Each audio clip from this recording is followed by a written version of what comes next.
Mushroom काय घेतलं, लिंबू घेतलं, तांदूळचे पीठ, रवा, आपले घरचे मसाले, पीठ, लसूणचं पेस्ट, हिला थोडासा गरम पाणीमध्ये उकलवलं आहे. आता हिला पण मीठ टाकूया, लिंबू टाकूया, सॉरी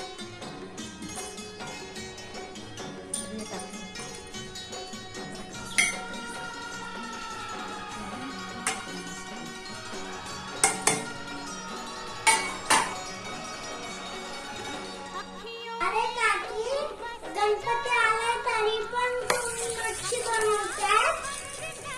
एका बाई मच्छी नाही